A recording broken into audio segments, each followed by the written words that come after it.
Hello बच्चों। आज आप लोग के लिए मैं जो वीडियो लेकर के आया हूँ प्रोबेबिलिटी के ऊपर है। ठीक है।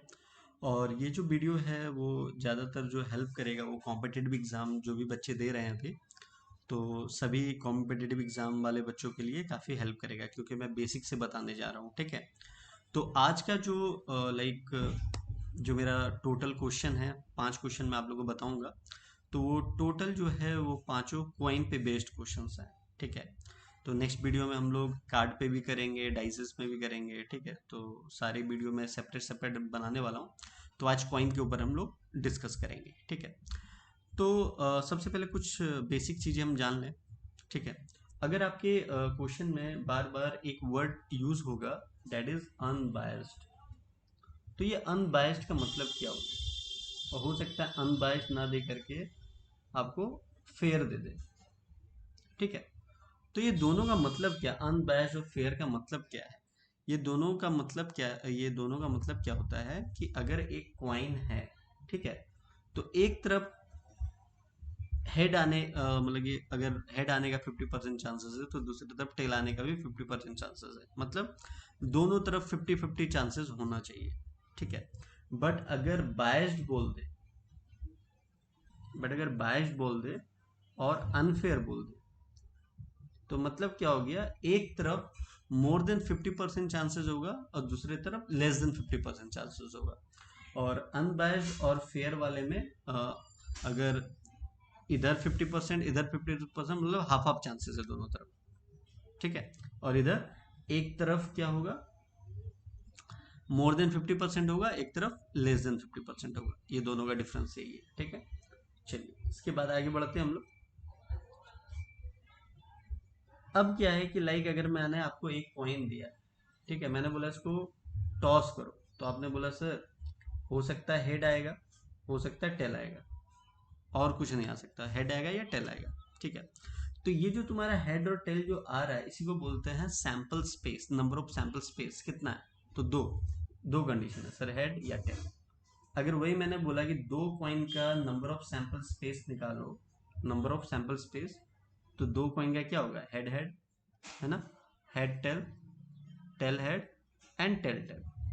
ठीक है। यही बोलोगे आप। अब मैंने आपको 4 कॉइन का बोल दिया फिर, तो सर बनाना थोड़ा मुश्किल हो रहा है। ठीक है। नंबर ऑफ सैंपल स्पेस बनाना थोड़ा टाइम लगेगा सर। तो मैं आपको बताता हूँ ट्रिक। ट्रिक क्या है, अगर 2 के पावर में 1 करते हैं तो क्या होता है 2। तो देखिए ये दो कंडीशन हो रहा है। ठीक है।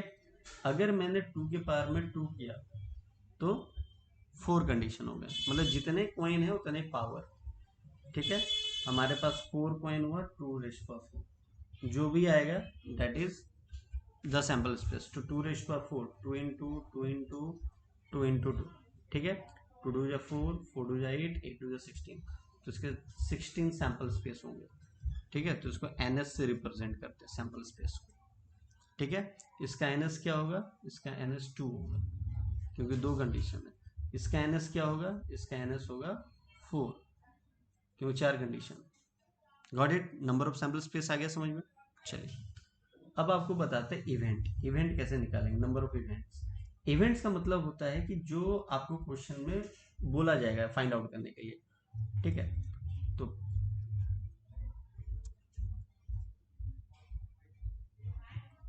पीई फॉर्मूला होता है, PE equals to N E upon N S. तो एन एस क्या है, ये है नंबर ऑफ सैंपल, ये नंबर ऑफ इवेंट। तो ये एग्जाम्पल देकर के आपको समझाता हूँ। क्या एग्जाम्पल है, अगर मान लीजिए मैंने आपको बोला दो कॉइन को टॉस करो। क्या बोला, दो कॉइन को टॉस करो, तो दो कॉइन का सैंपल स्पेस अभी तो बताया था आपको, 2 रेस्ट पावर 2 4, तो मेरा नंबर ऑफ सैंपल स्पेस निकल गया। ठीक है। अब मैंने आपको बोला कि एटलीस्ट वन हेड आने चाहिए।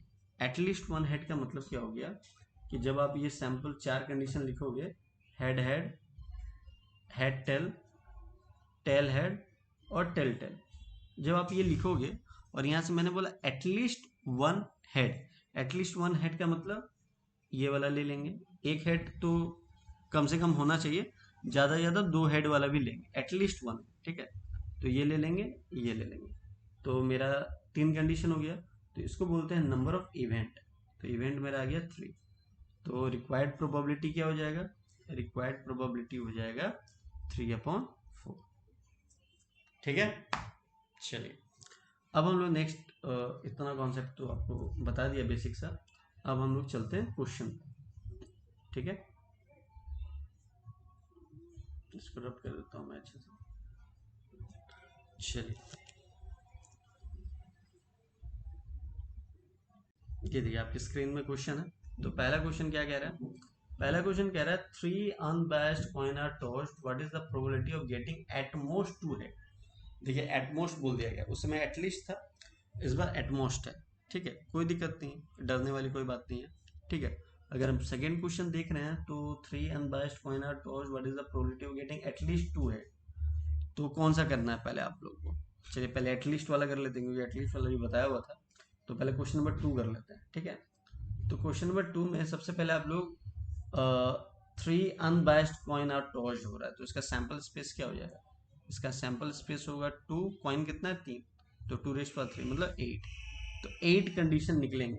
कैसा कंडीशन निकलेगा, वही वाला H H H H T H ऐसे करके 8 कंडीशन आपको ऐसे लिखने हैं। ठीक है, तो ये मैं लिखूंगा तो यहाँ वीडियो लंबी बन जाएगी, तो मैंने इसलिए इसका सोल्यूशन बना रखा है। तो चलिए क्वेश्चन नंबर 2 में देखते हैं। तो क्वेश्चन नंबर 2 में देखिए ये हो गया आपका नंबर ऑफ सैंपल स्पेस, ये 8 बन गया है। जो 8 अभी बताया था ना, 2⁻² कैसे बताया था 3, 8 कंडीशन बताया था, तो वही 8 कंडीशन लिख दिया। अब आपसे बोला था एटलीस्ट 2 हेड आने चाहिए, यही था ना, एटलीस्ट 2 हेड। एक बार चेकआउट कर लेते हैं, गेटिंग एटलीस्ट 2 हेड। ठीक है, क्वेश्चन सही है। तो एटलीस्ट 2 हेड का मतलब क्या हो गया, देखिए एटलीस्ट 2 हेड का मतलब 2 हेड वाला तो लेंगे लेंगे। ठीक है, तीनों हेड वाला लेंगे, मतलब मैक्सिमम नंबर वाला भी हम लोग ले लेंगे। तो देखिए 2 हेड वाला ये ले लिया, ये ले लिया, ये ले लिया, और ये तीनों हेड वाला ले लिया। Get it. तो ये जो बोला गया आपसे कि ये लेना है, तो वही तो हमारा इवेंट हो गया ना, इवेंट हो गया। तो नंबर ऑफ इवेंट क्या होगा 4, और नंबर ऑफ सैंपल स्पेस क्या हो गया 8, तो 4/8 कर दिया, 1/2 आंसर आ गया। ठीक है, चलिए अब एटमोस्ट वाला कंडीशन देखते हैं। एटमोस्ट वाले कंडीशन में क्या होगा,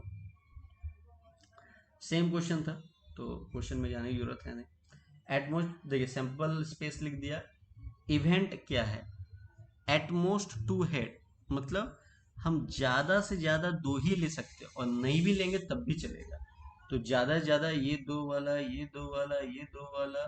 ठीक है, और नहीं भी लेंगे तब भी चलेगा। तो कम वाला भी चल रहा है, एक भी चलेगा, एक भी चलेगा, ये भी चलेगा, और नहीं भी लेंगे वो भी चलेगा। मतलब 2 से ज्यादा तो लेना ही नहीं है, एटमोस्ट 2 का मतलब 2 से आगे बढ़ना ही नहीं है। और एटलीस्ट में 2 से आगे बढ़ना था और मैक्सिमम नंबर ले लेना था। अगर तीनों 3 डाइस है तो तीनों हेड है तो तीनों ले लिया। और एटमोस्ट में क्या हुआ कि अगर एटमोस्ट 2 हेड बोल दिया तो 2 हेड वाला ले लेंगे, 1 हेड वाला भी लेंगे, और नहीं भी होगा वो भी लेंगे। ठीक है, तो देखिए इसको अगर काउंट करोगे 7, और ये तो मेरा 8 है, और ये 7 है, तो 7/8 हो गया। ठीक है, चलिए आगे बढ़ता है। नेक्स्ट क्वेश्चन, नेक्स्ट क्वेश्चन कह रहा है if you throw 5 fair coins, what is the probability of getting at least 3 heads. ठीक है, मतलब 5 अगर फेयर कॉइन अगर हम थ्रो कर रहे हैं, तो what is the probability of getting at least 3 heads. ठीक है, तो एटलीस्ट 3 हेड का मतलब 3 हेड तो लेना ही लेना है, 4 हेड भी ले लेंगे और 5 हेड भी ले लेंगे। Got it. अगर मैं इसको अभी वाले मेथड से करने जाऊं तो काफी लंबा प्रोसेस होगा। अगर मैं इसमें कॉम्बिनेशन लगा दूं तो ये काफी आसान तरीके से बन जाएगा। तो चलिए कॉम्बिनेशन यूज करके कैसे, एक्चुअली परमुटेशन कॉम्बिनेशन इसीलिए बनाया ही गया है कि इस टाइप के क्वेश्चन को हम इजी वे में सॉल्व कर सके। तो देखिए, तो सबसे पहले लिख दिया total number of ways which 5 coins appear. तो आपको बोला था जितना कॉइन होगा उसके पावर में हो जाएगा, 2⁵5 मतलब 32 इसका सैंपल स्पेस हो गया। ठीक है, number of ways in which you can get the 3 heads. तो अब 5 में से 5 फेयर कॉइन है जिसमें से 3 हेड कितने बार आ सकता है, तो 5 से 3। ठीक है, number of ways in which you can get the 4 head, 5 fair coin है उसमें 4 हेड हम कितने बार कर सकते हैं, तो ये हो गया। अब देखिए ध्यान से, इसको सॉल्व करना आप लोगों को आता है ना, नहीं आता तो मैं बता देता हूँ। जैसे 5c3 लिया मैंने, 5c3, तो इसको सॉल्व करते हैं। 5 का फैक्टोरियल अपॉन 3 का फैक्टोरियल और 5 माइनस 2 का फैक्टोरियल। एक्चुअली ये फॉर्मूला होता है एन सी आर होता है एन फैक्टोरियल अपॉन आर का फैक्टोरियल एन माइनस आर का फैक्टोरियल। देखिए ये फॉर्मूला पे इसको रख दिया मैंने, ठीक है। तो इसका हो गया 5 का फैक्टोरियल अपॉन ये 3 का फैक्टोरियल और ये 2 का फैक्टोरियल, ठीक है। तो चलिए इसको सॉल्व करते हैं फर्दर। स्क्रीन मेरा थोड़ा छोटा है तो उसको ऊपर में सॉल्व कर देता हूँ उसको रब करके। तो देखिए इसको सॉल्व कैसे करेंगे। 5 का फैक्टोरियल को हम खोलेंगे 5 इंटू 4 इंटू 3 फैक्टोरियल तक, ठीक है। नीचे 3 फैक्टोरियल है, 2 का फैक्टोरियल 2 ही होता है, तो ये 3 3 कट गया, 2 2 या 4, तो आंसर कितना हो गया 10। तो देखिए यहाँ पे मैंने 10 लिख दिया, ठीक है। अब ये सोचना मत 10 आया कैसे, वो कॉम्बिनेशन वाले टर्म को तुम सॉल्व करोगे तो you will get the that final answer जो मैंने वहाँ पे लिखा हुआ है, ठीक है। तो ये बेसिक सा चीज़ है इसलिए मैंने इसको सॉल्व करके सामने लिखा नहीं है, ठीक है। तो ये 10 आ गया, ये 5 आ गया, 1 आ गया। अब तीनों को मैं कर दूंगा ऐड, देखिए ऐड कर दिया और 32 नीचे कर दिया, रिक्वायर्ड प्रोबेबिलिटी 1/2 आ गई, ठीक है। चलिए आगे बढ़ते हैं। नेक्स्ट क्वेश्चन है question number 4। 3 coin are tossed, what is the probability of getting neither 3 heads nor 3 tails। मतलब ना 3 heads और ना 3 tail को लेना है। तो अगर 3 कॉइन है तो 3 कॉइन है तो उसका सैंपल स्पेस कितना बनेगा, 8 बनेगा। 3 कॉइन है तो उसका 8 बन गया, ठीक है। और नाइदर 3 हेड नॉर 3 कॉइन, तो एच वाले और टी वाले को काट देंगे। तो अगर 8 में से 2 चला जाएगा, मतलब ये और ये कंडीशन नहीं लेंगे तो 6 ही बचेगा, तो 6, तो 6/8 कर दे तो 3/4 आंसर हो गया, कैंसिल आउट करके, ठीक है। चलो काफी आसान क्वेश्चन था ये। नेक्स्ट क्वेश्चन चलते हैं, that is the last question. कह रहा है if we toss simultaneously 2 coins what is the probability of exactly 1 tail. काफी आसान क्वेश्चन है, एग्जैक्टली 1 टेल ही बोल रहा है, ठीक है। वो एटलीस्ट और एटमोस्ट वाला नहीं है, एग्जैक्टली बोल रहा है। तो चलो कोई नहीं। तो 2 कॉइन का सैंपल स्पेस पता ही आपको, तो नंबर ऑफ सैंपल स्पेस 4 हो गया। अब क्या बोला था, एग्जैक्टली क्या टेल या हेड, जो भी हो बात बराबरी है। एग्जैक्टली 1 टेल, तो 1 टेल का मतलब क्या हो गया, ये 1 टेल ये वाला और ये वाला कंडीशन, 2 कंडीशन होगा। 1 टेल देखिए लिख दिया मैंने, 2/4 वी विल गेट आंसर 1/2, ठीक है। तो ये कॉइन के ऊपर एक मैंने एक वीडियो बना दिया आप लोग के लिए, ठीक है। तो नंबर ऑफ क्वेश्चंस आप लोग प्रैक्टिस कीजिए ताकि इसमें अच्छे से कमांड हो जाए आप लोगों को, ठीक है। बाकी अगर आप लोगों को और भी वीडियो चाहिए इससे रिलेटेड तो आप कमेंट करना, मैं और भी वीडियो कोशिश करूंगा आप लोग के लिए बना दूं मैं, ठीक है। बाकी नेक्स्ट वीडियो हमारा डाइस का रहेगा और कार्ड के ऊपर रहेगा, ठीक है। फिर बॉल के ऊपर भी बनाएंगे, लाइक अलग अलग वीडियो में अलग अलग टॉपिक रहेगा, तो मिक्सड अप नहीं होगा, ठीक है। अच्छे से मैं समझा ले पाऊंगा। चलिए ठीक है, टिल देन बाय बाय।